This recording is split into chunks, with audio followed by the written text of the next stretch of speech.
order. We got a lot of stuff on there, and we're going to get through as much of it as we can. We got first on the list is Michael Allison. Michael, discussion of gas department needing funding for contractors. Yep. So what we ran into is we had our annual. Can you hear me with this? Everybody can't hear me. Yes, so we had sir. our annual inspection through the Public Service Commission. This year was late due to the COVID things. It was just happened last month. Came up, we were deficient in a few areas. One of those being unprotected gas services. You're required by code to inspect 10% per year, and we are 3 years behind. So, and if we, including 2020, so we're 2 years plus 2020 because they were inspecting up till 2019 this year. So we've done is, on that topic, we're put out for bids or quotes today to get a contractor on board and start that work. It's just our crews couldn't manage what we need to do between now and the end of the year. So the gas department's been going through and trying to determine exactly how many unprotected gas services we have, and the number's about 1,200. So we have to do 30% between now and the end of the year, and that's to renew them. So basically either insert or pull new services in. So it comes out to about 360 services.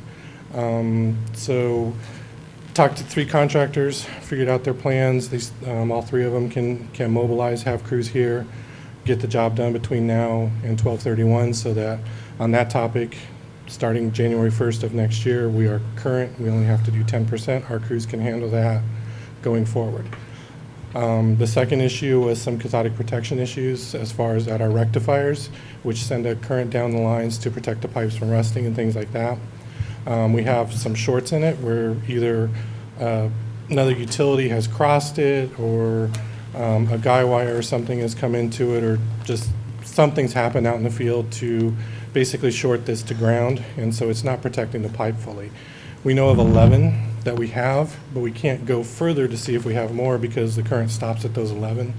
So we have no doubts that we have more shorts, but we need to fix those, retest, and go on. So the second thing we went out for bid for was a contractor to come in, help pinpoint those, and then our crews or their crews can start digging them to repair those, move to the next one, on and on and on down the line until we get everything repaired that we can between now and, again, December 31st of this year to get back into compliance. There were a couple other issues that were found, and 4 other issues, and those have been resolved. Some of them involved emergency plan training. We didn't have a lot of documentation on how we were training people, and that's been resolved. We basically just retrained everybody on emergency plans. Some customer notification things that we sent out and had that done. So we've taken care of everything except for these last 2, which we have to have some help doing. Okay. So you should see on the next council agenda those bids coming in, and so it'll be split 3 months of this fiscal year, 3 months of next fiscal year, because they go by the calendar year. So 12/31 of 20 is when we have to have all this fixed by. And this might be an easy question, but when you were talking about doing the inspections of those 360 lines before the end of the year, and you said you put it out to 3 contractors, you're bidding that out to 3 different contractors, not Correct. Going to need 3 different contractors. No. To do the We're job. bidding it out as a turnkey Okay. to that. So they'll come in, we'll basically get them on a street and have them just go until they get it done. And we just finished mapping all of the unprotected services we have, so we know where they are. So it's just a matter of turning the contractors loose. In the meantime, our crews will be continuing to install. We also did some pricing between our crews doing this work and contracting out some of these new services that we have. So like people calling in for generators, or they want a gas log or something like that. And actually worked out economically for us to do that type of work and contract out the emergency gas repair stuff. Mike, do we have? I know we've bid this out. Do we have any anticipated cost for these things? We think between now and the end of this year, it's going to be probably. Well, before you tell me, Uh-huh. would that compromise the bidding system if we start saying how much we think it's going to cost, and then every bid comes in at that Probably. minus a penny? Yeah. So yes, there Okay, will so be. don't tell me. Yeah, there will. Whisper in his ear after. Yeah, after the Yeah, meeting. there will be some costs associated with that. Okay. So. Okay. We've had some discussions about that, and gas is tight between now and the end of the year, but we've thought of a couple things that we could defer. in the gas department to hopefully make up some of that. But some of it might be unbudgeted, and I apologize for coming to that, but Yeah, well, it might have to be done. You know, this to me was, we shouldn't be in this situation. We should have been doing our maintenance instead of new construction. I mean, if you can't maintain what you have, it makes no sense to add more. So we've kind of shifted the focus of the gas department right now to where we're not doing any new subdivisions. We're asking the contractors to do those right now. And then what we need to sit down and do is try to think of a way to incent these developers to do that work and install gas infrastructure for us going forward, because we just don't have the crews to do all of our maintenance. We have 600 miles of main, so all of our maintenance, and then all this new stuff as well. So, okay. but it's a prioritization thing, and I'm more of a prioritize on maintaining what you have and follow the code versus just go put in all the new stuff you can. Right. Well, I agree. I think, but you know, I mean, as far as budget items go, every year when we discuss the budget, we know that even if we match it up and get things the right where we want them, there are always unforeseen costs and things like this that come up, and we try to, you know, that's why it's such a difficult process, because we want to give everybody everything they want, but we also have to put some cushion in there for things like this that come up. And this has been a difficult year for a lot of reasons, COVID included. Correct. So yeah, the timing wasn't the best on this, because they delayed the inspection so long. It really puts a strain on us to get caught up by 12/31, and you know, contractors, you know, they're going to charge what they need. Okay. All right. So Anybody got any questions for Mike on this? I got one. Yeah.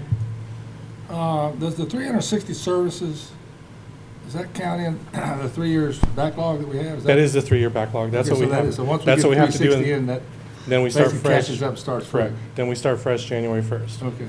So they've given us 3 years to do 10% Now, a the bigger year. question is there going to be a problem getting it done in the 5 months you got left? Every contractor we sent this information out to, we asked them that question, and they all said that they can get it done between now and December 31st.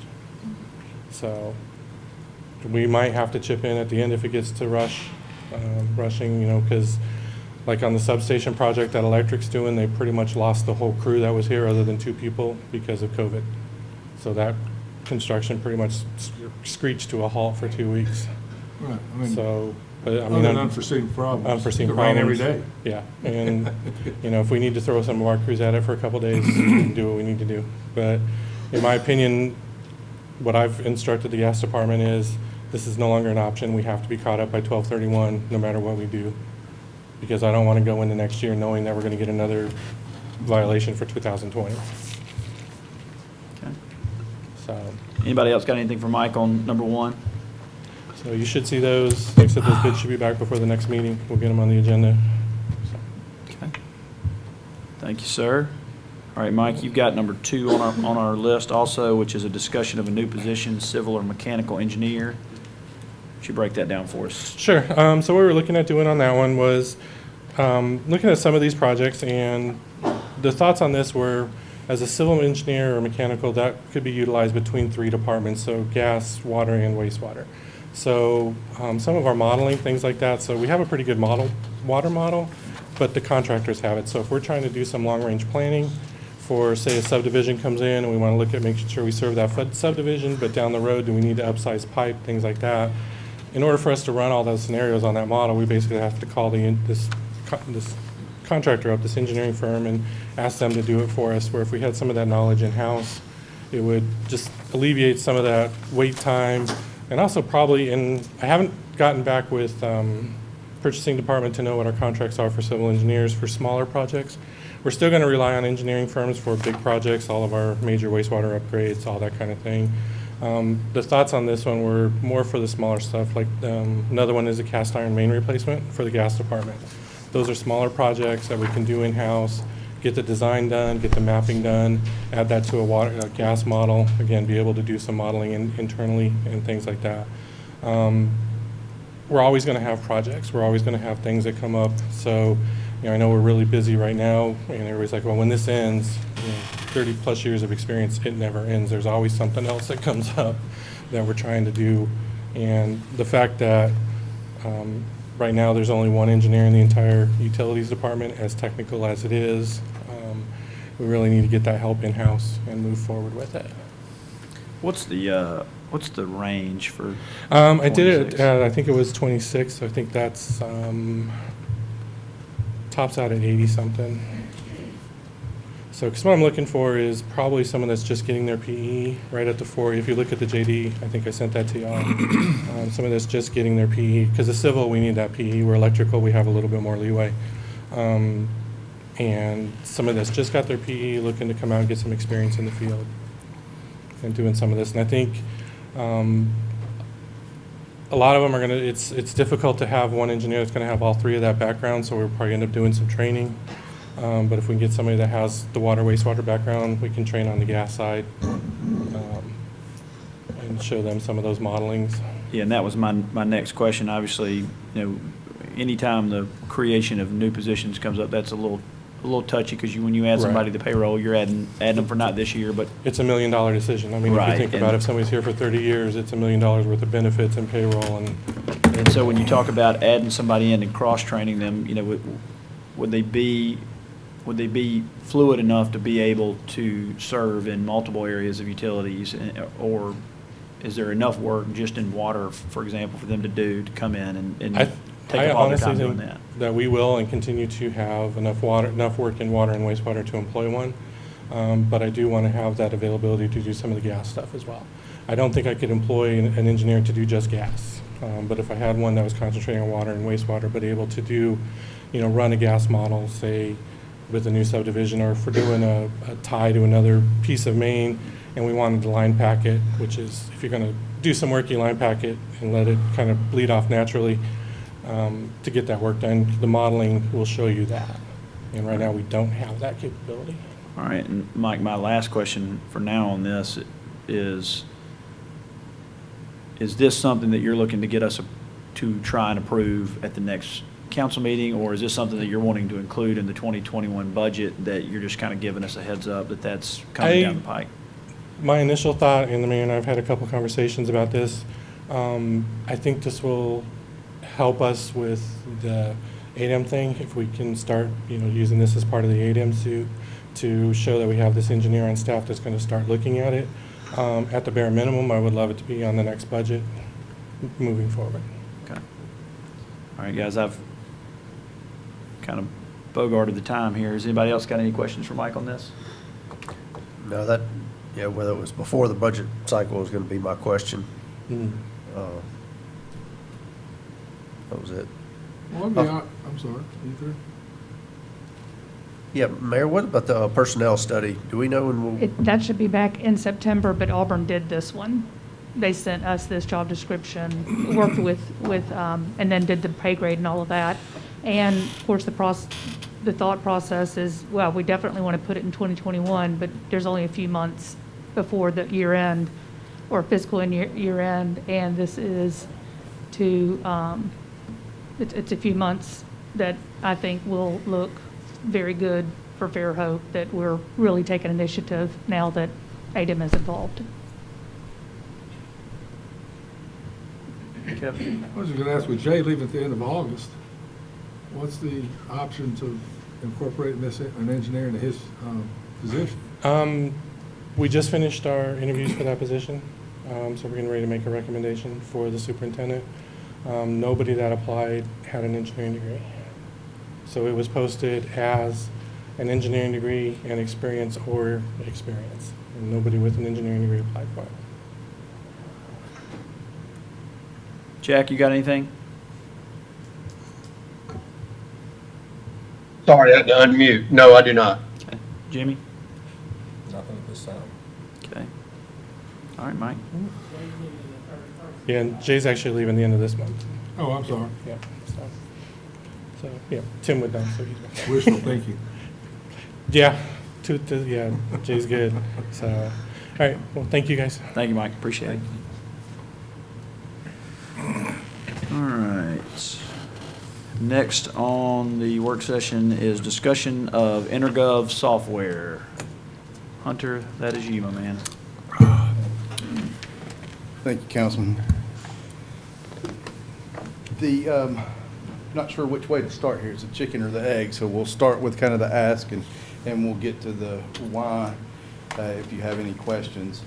Intergov software, if y'all have heard Munis brought up quite a few times, it's more accounting based, and that's software that a lot of our departments use in-house. They have a slight module for building permits, and that's kind of tried to shoehorn in for them, and they've been using that product. The same parent company, Tyler, has a product called Intergov. That product is designed for what we do on a day-to-day basis, from taking a subdivision early on until each individual lot's built out and gets CO on each house within that subdivision. So there's a trail for how following that project, inheriting the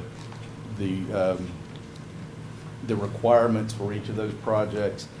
This software also allows us to digitally accept permit applications, review plans and permits, communicate back and forth on a digital basis, and something we've really been missing these last 3 months.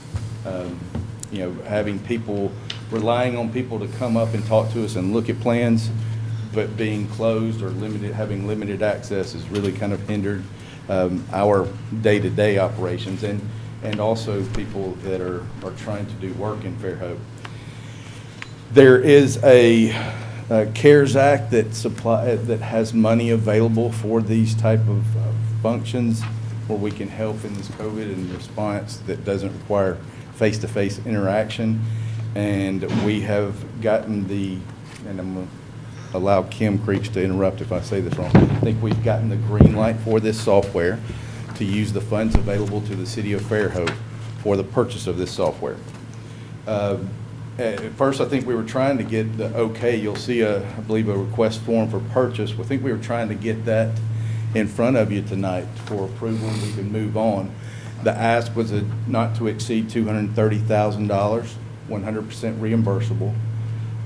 Now, when we kind of rushed to get that put together, there's some other options in just how we structure this, that with our IT, we've kind of have some more questions, and I think we need a couple more weeks to get you some better information and a accurate cost. There may be some costs that the CARES Act would not fund, so we want to make sure you know what those actual costs are. And I would like a couple more weeks to pull those numbers together, but wanted to get in front of you and make sure if there's any red flags right now we know about, any concerns y'all have that this is not the right time, let's not spin our wheels for nothing. So anything we can do. Just I will add, we've had our initial budget meetings, and this software is a request from both the planning department and the building department in next year's budget. So this is not only going to benefit us during this time of a COVID response. This is something for the planning department. I think we're one of the only departments that do not have a digital management of their files. So we're still running file cabinets and boxes piled, so it can take some time to be responsive to the public, and this would allow us to be a little bit more mobile. So this is going to be an ask in the next year's budget. It's also for revenue department. Did they choose? I don't think there is a business license module, but they chose not to use that at this time. But getting that, just because it's more aligned with the accounting side. Gotcha. So, Okay. but that would be available to us in the future. Yeah, well, Hunter, from my perspective, I mean, I think if this is something that we're looking to move forward in the next budget anyway, and it's something that multiple departments will be using, and there is CARE Act money available for it, then I think sounds like as good of a time of any to get it.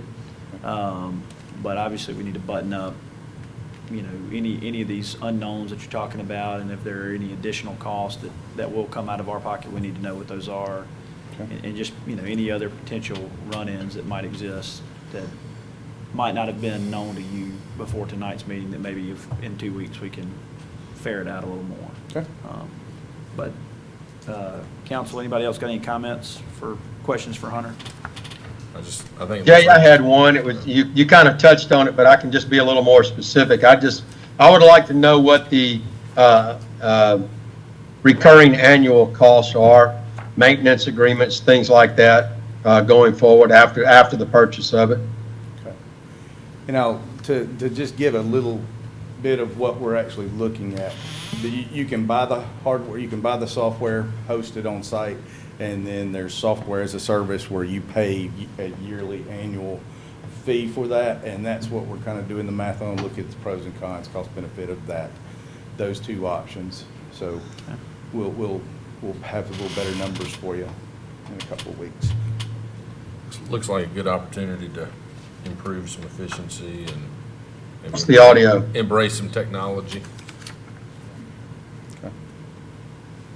All right, are we, and I'm guessing, Kim, if that's the ask for 2 weeks and we have our, would like to see it back on the work session to discuss and then. Yeah, I mean, you could add it to the work session, and then if we feel comfortable after hearing that, then it may be something that we could walk onto the agenda.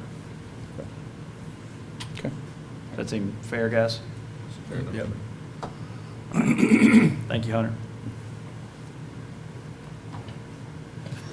All right, item number 4 on the work session is discussion of moving Tier 2 employees to Tier 1. Ms. Creech? And y'all should have in your, what was published, information on this act. So last year, the act was passed by legislation to give an option for the governments to take employees that are currently Tier 2. These employees were employees that would have been hired after 2013. They've been paying a different rate than any employee that was considered Tier 1 that was hired prior to. For the city of Fairhope, what I found was really interesting is that we have 49% of our employees were hired after 2013, or they came from another government that was hired after that date, so they are paying at a lower rate, and you've been paying a lower rate. Their benefits have been a less of a package of a benefit. So what that has done is recruiting. It has it where, some employees are knowing that they've got to work 40 years before they may be able to retire. If you were hired in at 20 years old, well, you have to be 62 before you could retire from the retirement system. So, what you have to know what the cost is. So the cost for us for this coming year, if you adopt this, would be $66,224. On the analysis that was attached, we'll go back to item number 1. Item number 1, the $34,677, that is amortized over 15 years. So that cost, and that is making up a cost of the benefits. So these employees paid in less, the city paid in less for their benefits, and to bring them up to a Tier 1 benefit, to give them a greater benefit, that's going to be the cost for the city. And then if you go back to number 2, to be able to see that normal cost change, that's just going to be for this next coming year. That would be the cost for those Tier 2 employees. So that's what's making up this year, would be the $66,000. Just to give you an example of the number of the mix of employees, City of Foley, 35% of their employees are Tier 2. Where City of Fairhope's 49%. So our cost, when you look at the size of our government, it is a little more just because of the number of employees. And that goes back to turnover does cost you, more money. Looking at the other cities around us, we're one of the last. So Gulf Shores was the first to adopt this, and then it's moved around. The Baldwin County has adopted this. Foley and Foley is right now communicating with me to want to know if we've done it. They are moving that direction. Orange Beach has not adopted, but I've been told they are working on adoption of this act. What this does, it just has to do with recruiting. If you have a police officer here and the city of Fairhope does not have these same benefits, but Foley does, Robertsdale does, Orange Beach, Baldwin County, you may lose that employee to go get that better benefit. I mean, that's where you're at with it. in this act, it does allow you to continue, your current Tier 1 employees will continue to pay the 5%. And then the other side that I want to be able to make is these employees that are at Tier 2, to move them to Tier 1, for them to get the better benefits, they will now have to be paying 7.5% versus they pay 6% now. So, And so this is, so in order to make this change from Tier 2 to Tier 1, or, yeah, yeah. it's a total cost to the city of $66,024 total For this year. for this year. Yes, the 34,000, which is 1/4%, that will be for 15 years. So 66,000 this year, 34,000 for the next 15. Mhm. Yes. In order to give all of our employees a better retirement package. 49% of our employees. 49% of your employees. Seems like a pretty low-cost option to take care of a lot of people. Do we have any longer-term expenses outside of this that we would incur by dropping that retirement term from 40 to 25 in years of service? So if you choose this option, they're going to be able to pick up that option. So if that's the question you're asking, it's going to cost us $34,000 per year for 15 years to make up that difference in benefits, to get the actuary right. Okay, but there's no other additional hidden costs or anything beyond that? Not that I'm aware of, unless legislation chooses to come back and do something else. This was what the conversation that I've had with the city of Foley is, there's a point legislation may come back and said, your Tier 1 employees they have to pay more. And I'll give you an example. When I was at Baldwin County in 2012, when an act came in, that was the act of 2011, all of Baldwin County employees went from paying 5% to 7.5%. They pushed that cost over to the employees. Gotcha. You can do that in this option, but all the cities around here are choosing not to, that they're choosing to mark the option when the city feels like they can't afford it. If you'll look probably in statistics of where city of Fairhope is, 49% of their employees, you probably look in 5 years, depending on the turnover, we may be at 60% to 75%. So over a 15-year period, when you have this, just think about those employees that were hired at that point. You're going to start rolling those over, the turnover and retirees. My first thought is that it's a relatively minor expense, like you said, to do something beneficial for the employees. In the grand scheme of things, $34,000 a year is not that much. And my second thought is, if everybody else moves to this and we don't, and you're talking about a 15-year difference in eligibility for retirement, it would be really hard to recruit the most talented people. Yeah, I think you would have trouble on your police force, because that's usually a need throughout Baldwin County. And when you're trying to look at, if we have somebody go to Gulf Shores, for example, Gulf Shores, they pay less in family coverage. Now they would get this benefit. You've got the same group of workforce that you're trying to attract.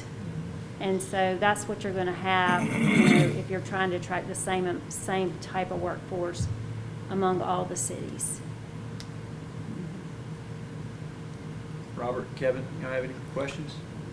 Do you know, this is general government and utilities employees? This would be all city employees.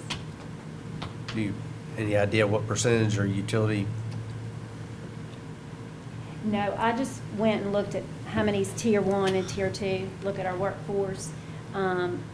City of Foley gave me what they gave me, telling me theirs was 3565. Just trying to look at that. I asked Baldwin County Sheriff, that's equally in size of the city of Fairhope's employees, tried to look at how many they had Tier 1, Tier 2. So I didn't, differentiate between what's utilities and general government. Okay. Jack, you got any questions? No, I want to point out a couple of things, though, and Kim, go forward, because everybody that will have been hired will be after the date of which, they would normally be a tier 2, so they could have the tier 1 benefits. So naturally, that number is going to grow to ultimately 100% of the workforce in due time, it would be, unless there was some other legislation. And then the other thing, there is the cost, that there is the additional matching percentage that we have to put into the retirement plan, right, Kim? So if, like, the employee can add more money, and then we have to match that, right, to Well, some degree? Yes, the RSA gives us what our calculation, each government is treated individually. But what this is going to do for us for this next year is going to increase 0.97% of our match. And that's. So I just wanted to be clear. I think Jimmy had asked the question, were there any other cost? And so, Jimmy, that was the one I didn't quite hear that answer, was that there is that additional cost of, the additional city contribution to the retirement. But the bottom line is, I don't disagree that we have to stay competitive, but it's going to be very important for us to show total compensation to our employees, because, this retirement benefit is one, and you have insurance benefits, and then you have the pay. So it's going to be, in this competitive environment, very important to show total compensation to our employees. You can't pick and choose and say this package is better or this package is better, or we pay more or they pay more. You have to look at all of it. So we really need to emphasize to our employees, what beyond, if we choose to give them tier 1 benefits, we're giving, beyond that, because it's not just that.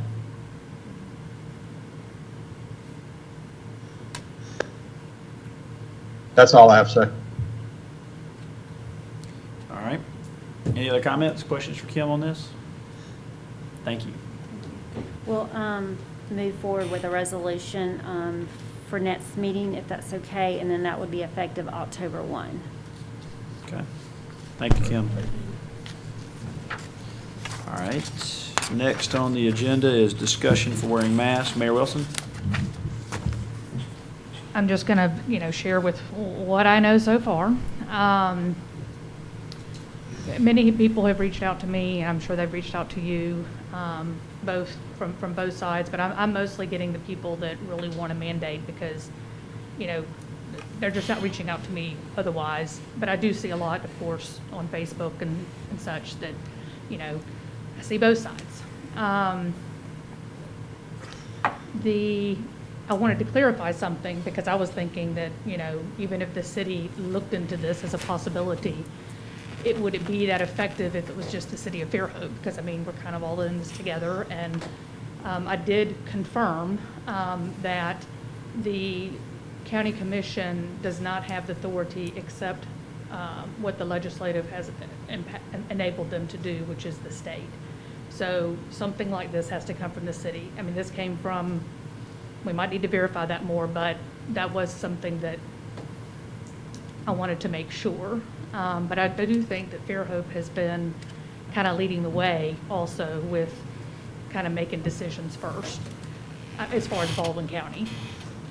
I'm just going to give you some stats as I wrote them down. Thomas Hospital advised that the percent of positive results out of the total tested has gone from around 2.4% from like the beginning of June and steadily increasing, and today is between 10 and 12%. They averaged 3 to 4 people being treated for COVID in the hospital pre-June, and today, in the hospital today is 17. About a week ago it was 21, but then he prefaced it with the fact that there were some people in there that were not being treated. They just tested positive, but they were in there for something else. I don't know, this particular commentary site, but someone sent it to me on July 10th. 24/7 Wall Street ranked the area Daphne, Fairhope, Foley, 28th fastest growing cities in the country for COVID-19 cases.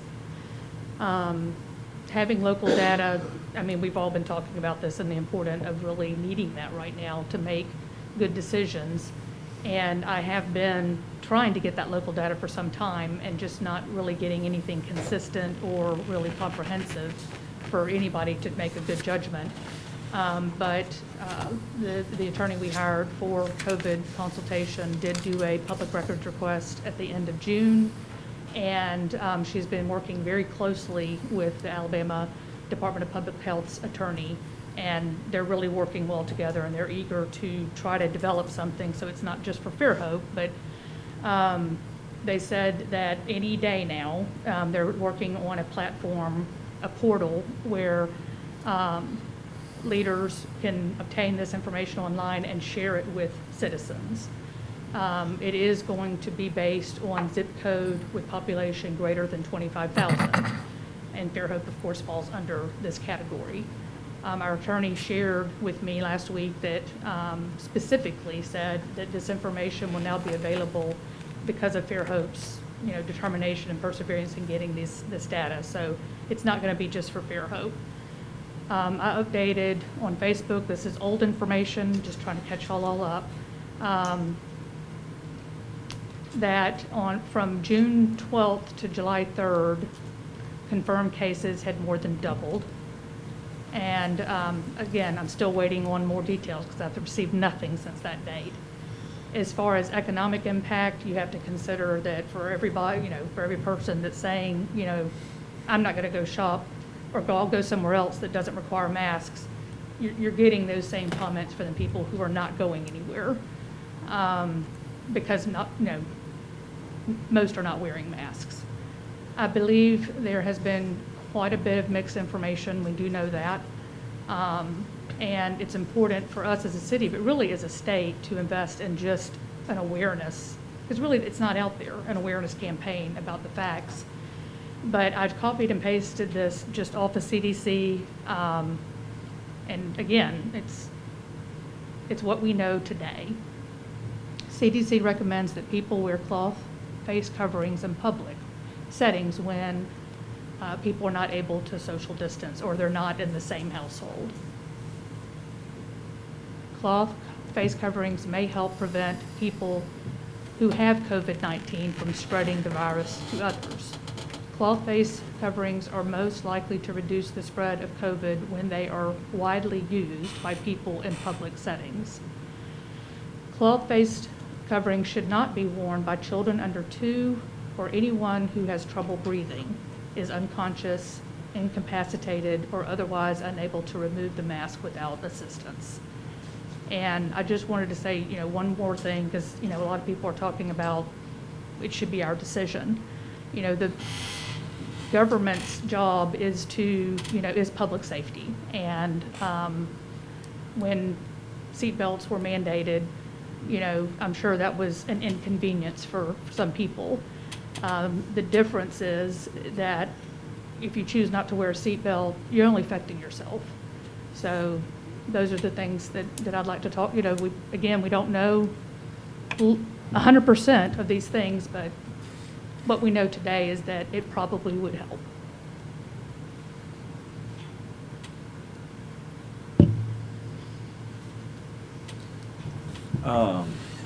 Yeah, I'll start. Mayor, I'm sorry, I just want to make sure was that? Oh yeah, that's all I have right now. Okay. I can. I've been out in Fairhope. I've seen people out, and it looks to me like more and more people. I'm looking at a crowd right here, and just about everybody in here has a mask or either walked in with one. I think everybody. I'm making them wear masks. Yeah. So if they're a city employee. And so I was in the grocery store yesterday, and I wore mine inside.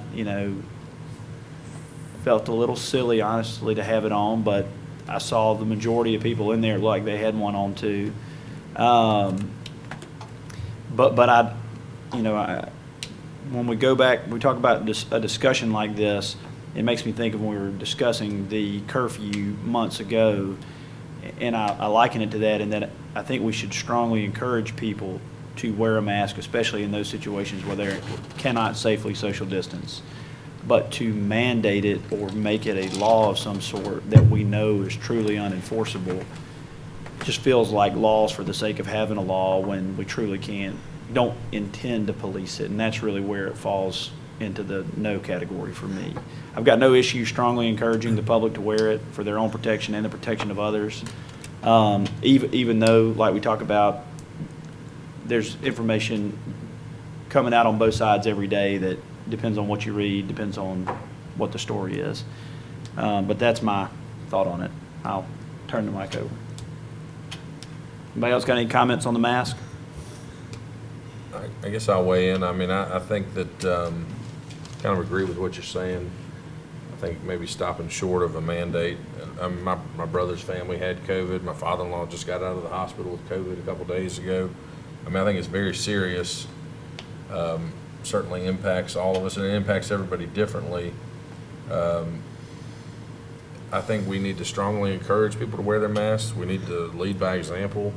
Wear them. I know I'm not wearing one right now, but when I walked in, I was. And anytime I'm not able to adequately socially distance from people, I think it's important to wear one. And I would recommend maybe we pass a resolution or something to that effect, just saying we encourage people to do it and then try to lead by example. But I think to mandate it to where we're really either not going to enforce it or put us in some awkward positions trying to enforce it,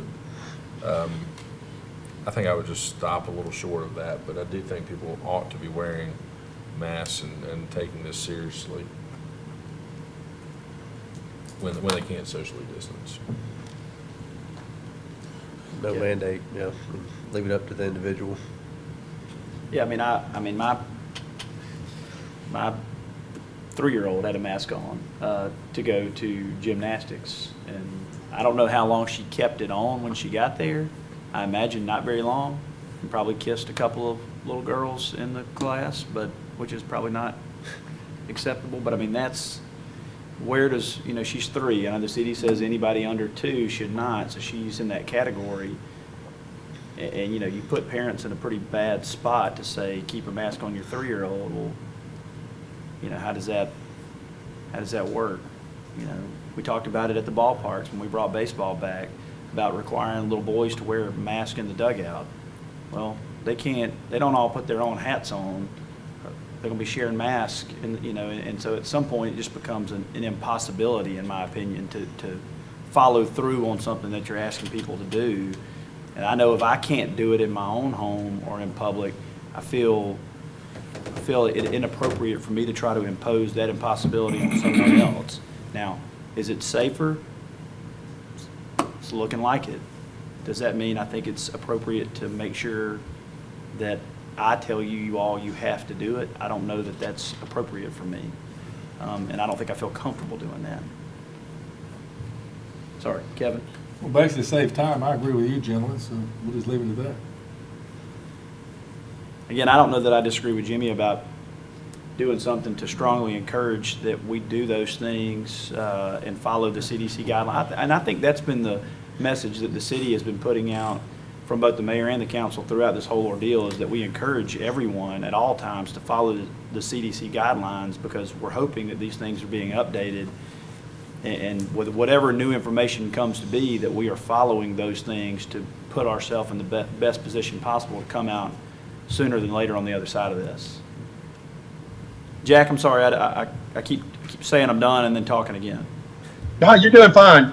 Great job, Jay. And I agree with what you've said wholeheartedly. I feel the same way. I want to strongly encourage everybody to wear masks when they can't properly social distance. But passing a mandate, I'm not in favor of passing a mandate for the reasons that you stated earlier. They're unenforceable, and I think we just have to lead by example. That's it. I just will, in closing, just say that, there's always going to be a percentage that are not going to wear it, and I agree you can't enforce it. But it does say something when we say this is going to be a city that we're all in this together and we're all going to try to protect one another. And it's through positive communication and just continuing to spread what we know today. And the only way you lower these positives, and like I said, it's not, the facts are that the percentage that are getting tested right now is a higher percentage, and that continues to go up, is, you know, I liken it to having a peeing section in the pool. There is no such thing. So you got to do it together. And I don't know how we can do that, but, or a resolution. I think it's more that we all, just like you said, Jack, you know, lead by example, but that again means lead by example. Yeah. Yeah, Mayor, like I said, I tend to feel a little stifled talking through my mask, and so I don't want to make sure everybody could hear me clearly tonight. But I don't disagree with any of the things that you said. I think getting the message across and making sure people have the most up-to-date information, so that not only they hear what our positions are on the subject, but that they also have the information to make those decisions for themselves, I think is the best way to handle that. And I think we should just continue to do that. And again, like Jack and Jimmy said, you know, try to lead by example. Is there any opposition to passing some sort of resolution, just so people know that we've taken a position that, hey, we really are serious about encouraging this without the further step of the mandate? Any opposition? I'm gonna take the same stance I did about the water usage. You know, if we'd have just came out with a message, don't sprinkle your lawns, you know, instead of passing the ordinance about, you know, turning your sprinkler on, I think we achieved the same thing just by putting the message out there rather than passing a resolution or anything.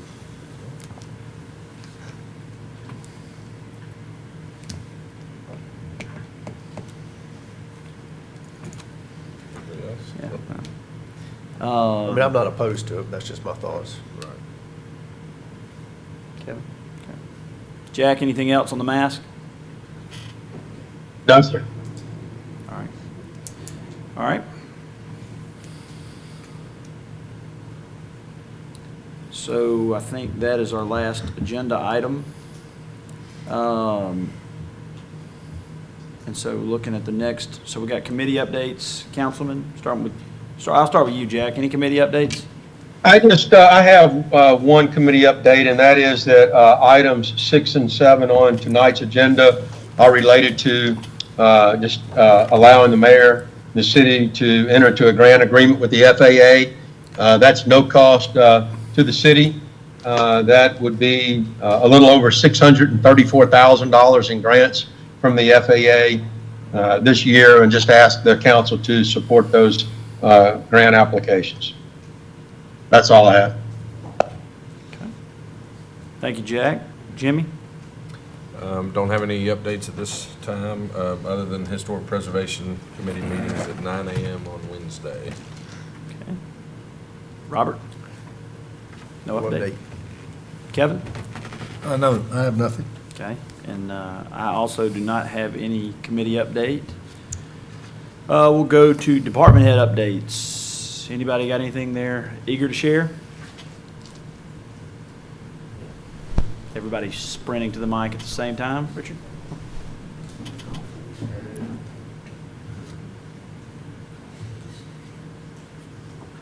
Just kind of a quick update, because I know the guys that worked on call last night had a long night. We had a little bit of a little storm action Snuck up on us, didn't it? in some parts of Fairhope, and I do want to just share my appreciation with our electrical folks, because there were several trees we had to wait on them to make sure it was safe for us to cut, because they were entangled in electric lines, and their response was just outstanding. But one of the point of concentrations was the intersection of Fairhope Avenue and US 98 Greeno. And there was some private property damage there, as well as we lost some public property, specifically a pretty large, probably one of the older heritage live oak trees on the southwest corner, which is there at the Walgreens. We lost it, and what's left is probably not going to be salvageable, so we're going to end up removing that whole tree, and we'll try to get one planted back, but it's gonna be missed from that corner because it was a pretty mature tree. And there was some damage to the signals. I know AlDOT was out there, and we had some damage to our lighted street signs. And then another location, just if you hadn't been by there, Pleasant, which runs parallel just north of Morphe.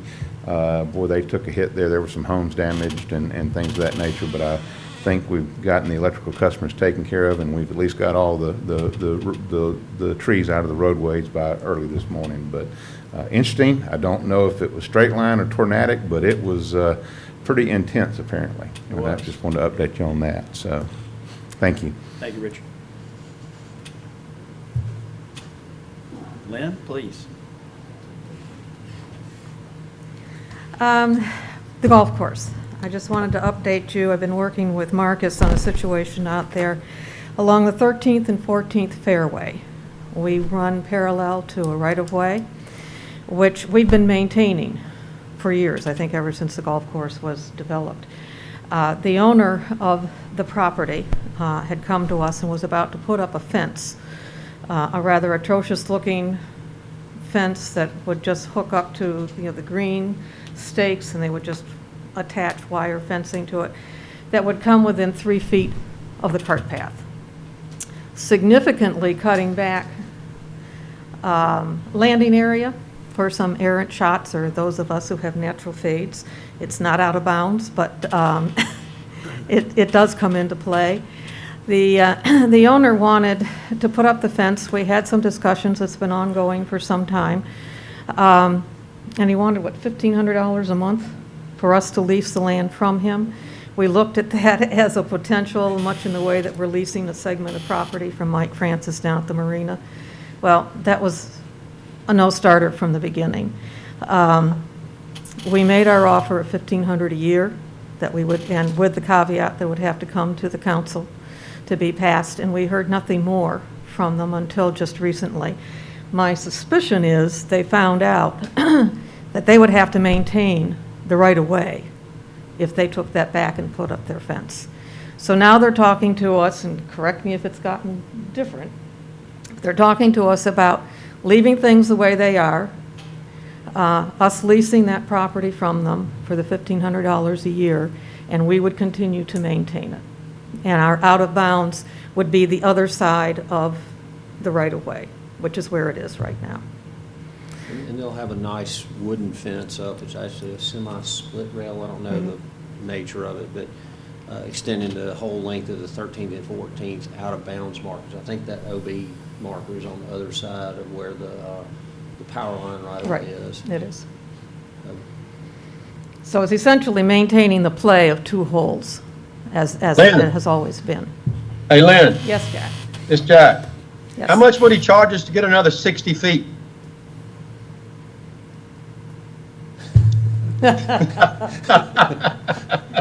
You need it that badly, Jack? Yeah, I need probably another 60 to 90 feet there. Well, let me look into that for you. I like the way that went. The $1,500 a month I thought was a little bit much, but I know that we've been maintaining that, and it sounds like that $1,500 a year would definitely be worth it for all the additional space that the golf course. You're really not gaining it, but the perception is that you're gaining it. You do have a little rough that you can play out of over there that you would be gaining, which certainly helps the golfers. Well, and it maintains the integrity of the two holes. That's right. Even more so. You're right.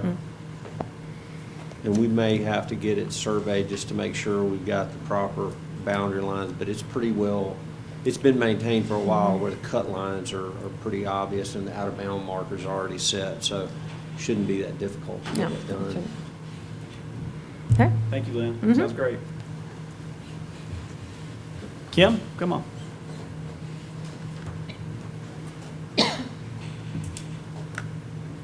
have a couple of green sheets that I need to talk about that I've spoke with Jack on one of them or on both of them.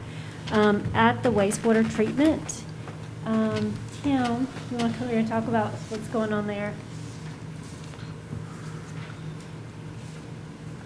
So we have two 90-foot diameter clarifiers, 30-foot bridges, that ride on a big bearing in the center. The south one went out. I think Jack asked about maintenance. The only maintenance is only like 4 grease fittings, basically. It's about 8-inch to 10-inch in diameter. How it sits, it's a sealed, there's no way of getting in there. So this big bearing went out, locked up Tuesday night, Wednesday morning, caused quite a bit of electrical damage. That's been repaired, but we've never attempted to do anything on this other than maintain maintenance. And the last upgrade, they did redo the bearing and seals in that area. So it is a little bit sooner than expected. We were probably looking at 10 years, so it's only been about 6. We don't exactly know why the failure. I guess once it's opened up, maybe we can figure that out. But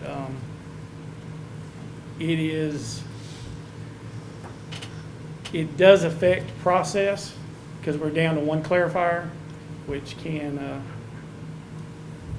get into the limits, I guess, if you want to put it that way, if we extend this to the next meeting.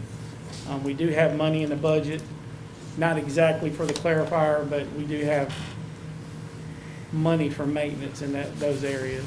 I think it was 14, a little over 14,408.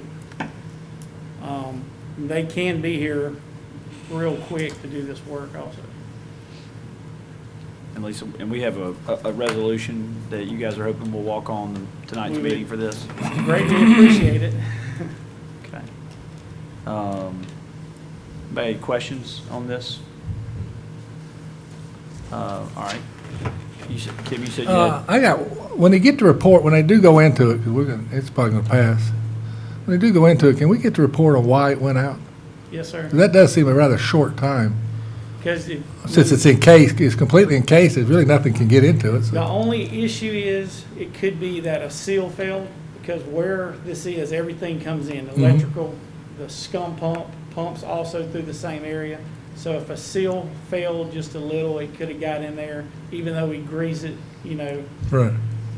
maintenance wise, by the specs. But I'm thinking probably a seal failed. That's the only way water would get in there and could damage that. We use synthetic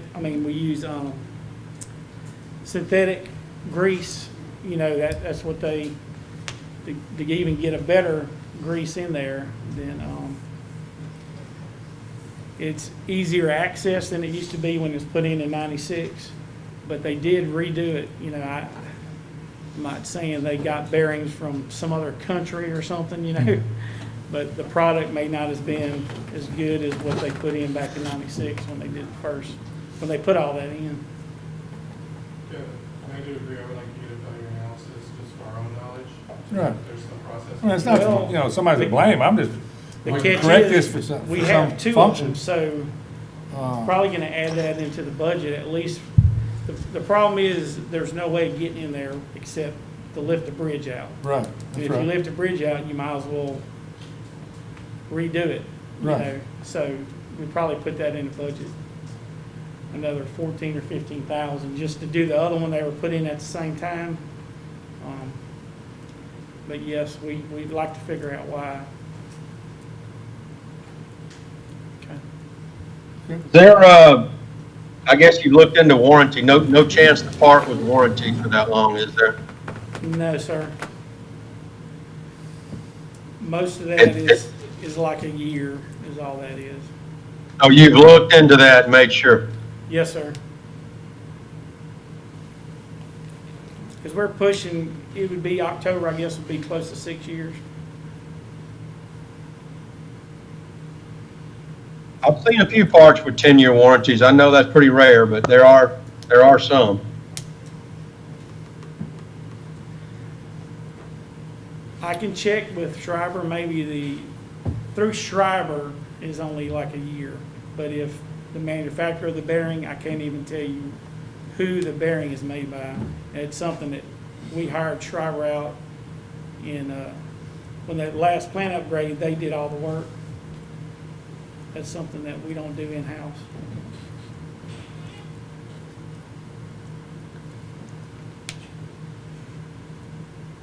Any other questions, guys? Thank you, appreciate it. Kim, you said you had another one? I do have another one, and we can just have this as a discussion, and wait till the next meeting.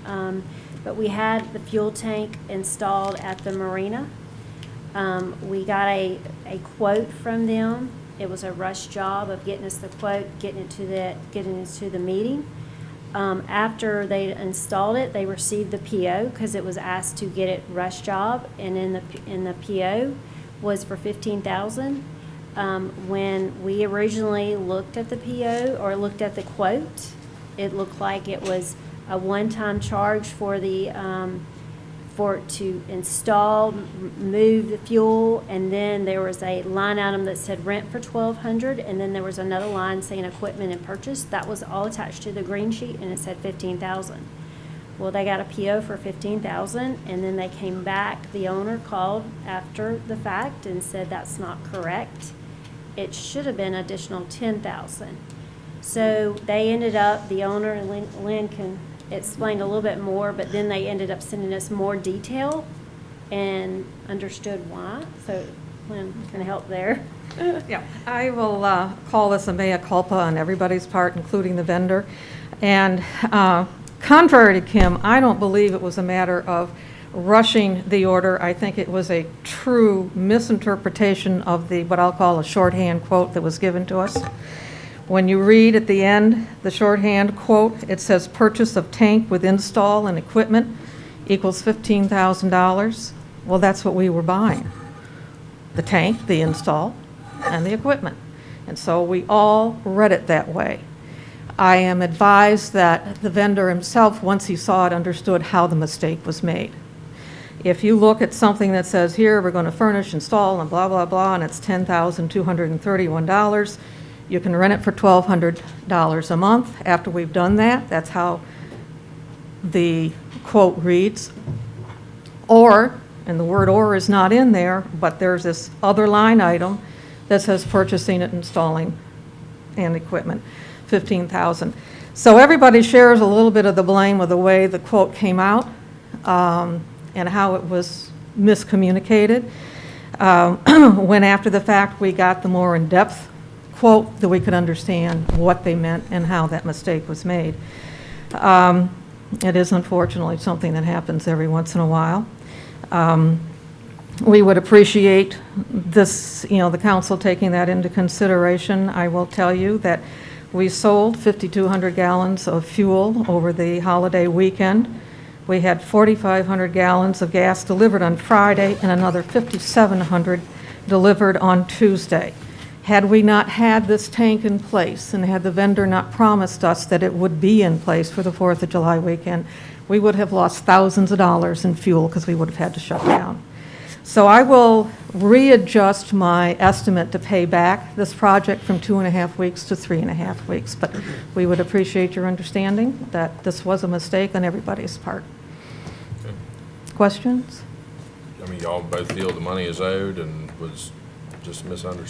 Yes, that's all it was. It was a misinterpretation of the way the quote was given to us. Well, while we don't like mistakes, they happen to everybody. And Nobody likes surprises. And so, this is one we'll learn from and we'll take care of it. Yep. And I'm hoping this is the last tank we have to put in down there. This should do us. for a I'm hoping long we need time. 3 more. I don't want to become Tank City. Thank you. Thank y'all. Kim, is there anything else? No, that was the 2 issues we had. Okay. Anybody else? Nope. We have a new employee, Okay. Hunter, were you jumping up for something? Okay. All right, well, then we'll go into the agenda part of the meeting. So the first thing we'll do is we'll walk on this item for the clarifier center. And then number 5 is an ordinance to establish the water and wastewater sewer rates. Mike, you'll be here for that, but that's essentially introducing the ordinance that we discussed and the rates that we discussed at our last work session.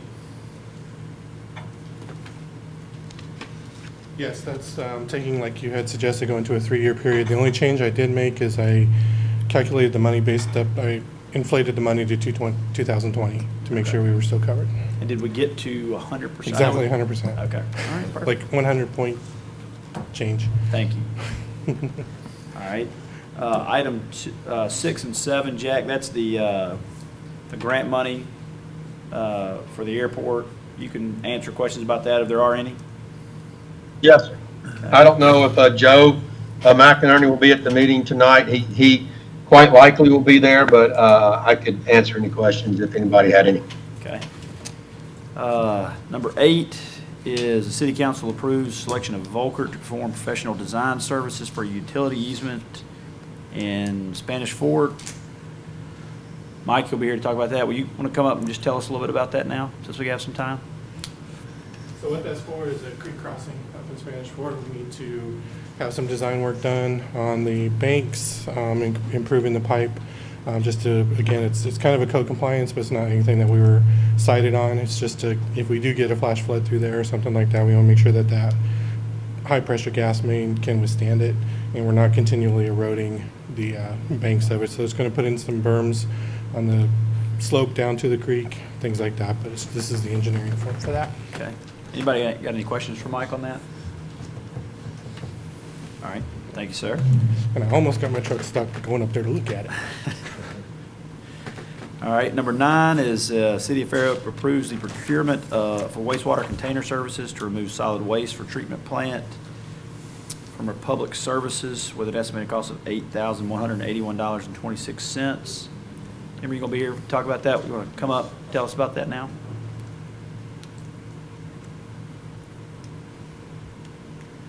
We were using advanced disposal, but due to the coronavirus, they decided they no longer wanted to pick up anything medical or from a waste treatment plant. So they pretty much canceled their contract, and we got quotes, and which it was $7,800 about a year we were paying. So this one's a little bit more, but right around the same amount. So they provide us four-yard dumpsters for the grease and things that come out the screening process, and they pick them up 3 times a week, and that pretty much covers everything from the plant. We were using the green dumpsters from the household, which is very hard to keep up with and puts burden on our garbage guys also. Okay. Thanks, sir. Appreciate it. Oh, anybody got any questions about that? Thank you. All right, item number 10 is that the city council approves the selection of Goodwin Mills and Kaywood for professional survey services for the entire landfill property, and authorizes the mayor to execute a contract with a total cost of $3,000. Richard, is that you? You want to come on up, please, sir?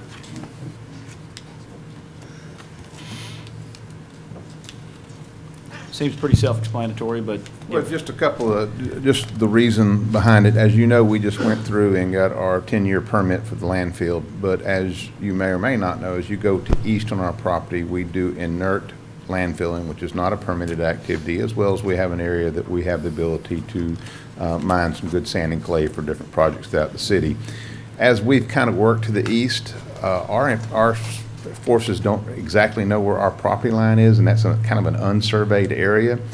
And also, our landfill that is permitted has some certain elevation activities that when we get to a certain elevation, we have to do some terracing. So this is going to survey our boundary that we do not have any corner markings or markings on, as well as set us elevation datums to work for on our landfill. And since it was more than 2,500, we need to come before you. So that's what that is, and it is budgeted for in our sanitation operations. Okay. Thank you. Thank you, Richard. Anybody have any questions for Richard on that? Okay. Number 11 is the city council approves the selection of Geocon Engineering and Testing, Inc. to perform professional engineering for geotechnical testing and observation for the Church Street utility and drainage improvements. Mike? This is just the third-party engineer that watches compaction and everything like that with all the work going on the Church Street project. Okay. Anybody any questions for Mike on that? Like, I don't see a number on there. I guess because we're still in negotiation. They'll have to establish a fee schedule, things like that, so. Helps to read the last sentence of the resolution. All right. Thank you, Mike. Number 12 is to award bid for ice vending machine for the marina to Asphalt Service, Inc. with a total bid proposal of $24,000. Lynn, is this, Jack, you gonna talk about this? Yeah, I can talk about that. That was, the model, no, we couldn't purchase it without putting it out for bid. And so we put it out for bid, advertised it for the proper time. We came back, we had one bid, and this is to award the bid for that ice machine that we think that will pay for itself very quickly at the Fairhope docks. Maybe not as quick as the new gas tank, but pretty quickly. Okay. It'll allow boaters there 24/7 access to ice. So people coming in late in the evening, people going out early in the morning before the marina's open or before anybody else is open can get ice, put on their boat right there at the Fairhope docks. Okay. Thank you, Jack. Anybody any questions for Jack on that?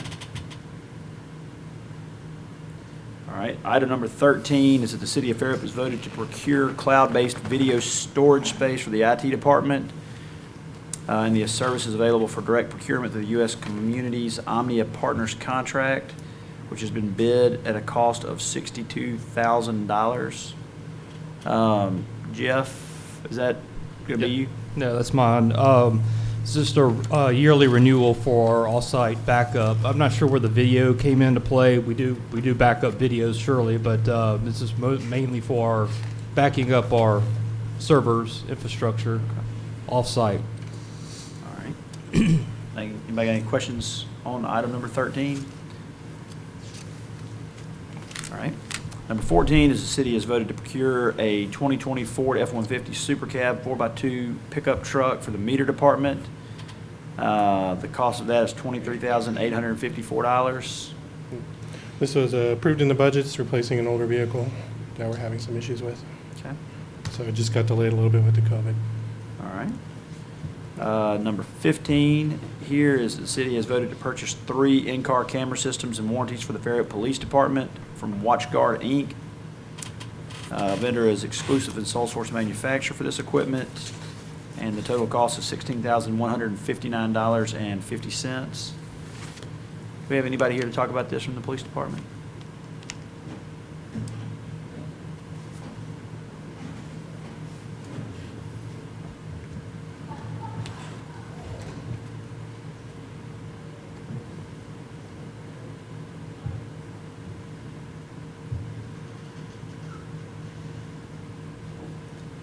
Chief, how are you? I'm good. How are you? I'm wonderful, thank you. The purchase of the 3 in-car camera systems. Yes, they are budgeted, and they are 3, they're not replacements, they are new to-go-in cameras that we do not have, the vehicles that do not have them, those 3 will cover that. Okay.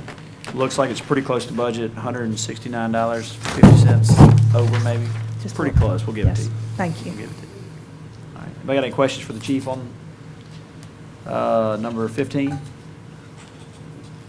Okay, thank you. Thank you. Item 16 is that the compensation and job classification plan, along with the grade order sheet, be amended and approved to reclassify 4 equipment operator 3s to a sanitation crew leader and approve the updated sanitation crew leader job description. It's going to be a long story for a small problem. Back last year in the budgetary process, we submitted everything through HR Personnel Board. That went through. We discussed it with you in the budget. Y'all budgeted for it, but the one thing that we didn't do was make sure that by act of the council that the upgraded job description, and understand we had a crew leader position that was not filled and hadn't been occupied in sanitation that was a grade 22. When we reevaluated it, it downgraded to a 20, less money. So this is just asking you, you've already approved the budget, personnel board's gone through all their, HR's gone through, it's just the council adopting the job description at the grade 20. So it's kind of a housekeeping item, and we were ready to move and found out that we did not have that taken care of. Okay. Any questions for Richard on this, guys? All right. And last is item 17, that certain items are declared surplus and the mayor and city treasurer are hereby authorized and directed to dispose of personal property owned by the city of Fairhope by one of the following methods: receiving bids for such property, sold to the highest bidder, however, that the city council shall have the authority to reject all bids when, in its opinion, it deems the bid to be less than the adequate consideration for the personal property. 2, sold for scrap or recycle at the highest offered value, and 3, disposed via landfill. And yes, sir, just so you know, because this is exciting for us, because everybody's been talking about it, every item on the list is to go and be sold on government deals. And if you'll note, it's about the midpoint. There are 68 Easy-Go electric golf carts with 4 batteries with charger, Very okay? nice. And our recommendation to you is that we will list 10 individually per cycle. So they'll be listed. They're on the auction site for 7 days. It closes. The winners pay for them, collect them, and then as soon as that process is done, we'll list another 10 until we move through the whole fleet. And for our television audience, our city council, if you're interested, you go to governmentdeals.com. Top right-hand corner, you click register, and it takes all of about a minute and a half to become a bidder on government deals, and you too can own an Easy-Go golf cart, okay? And we've been working with Lynn in the golf department. We're thinking about putting a minimum reserve on those as well, just to make sure that we get good price on them. Richard, I was going to recommend, please put a minimum on that bid on those. And Lynn, do you remember what the final recommendation was? 2,000 minimum reserve on those, and we'll see how if the first batch goes better than that, we may continue to bump that up, but governmentdeals.com. I think that's a pretty good floor, Richard. For the first batch, it's a good floor. You know, for some of the later batches, you know, I don't know. You're close. I've gotten word that there are some resellers that may be interested in picking up a number of these. How would anybody go in and get more than 10 at a given time? You can bid as many items as you want. It's like eBay. So if you wanted to bid on all 10 of them, you can be a bidder, and if you win all 10, you win all 10. You win 9 of 10. You know, any combination. So They have to wait to the next cycle. next cycle, and we've toyed around. Should we put on lots of 5 or 10? But we just thought that the individual market may be the hottest market, so we're going to try that first. And we can always come back to you in 2 weeks and say, hey, we recommend we put some groupings of 5s or 10s up at one time. Hey, Richard, that site is GovDeals, not Government Deals. It's govdeals.com. Yeah, just govdeals.com. That's Excuse it. me. Thank you. Thank you, Click Richard. register, top right-hand corner. All right, I'm going to adjourn the work session, and we will come back in about 10 minutes. We'll try to get started right at 6.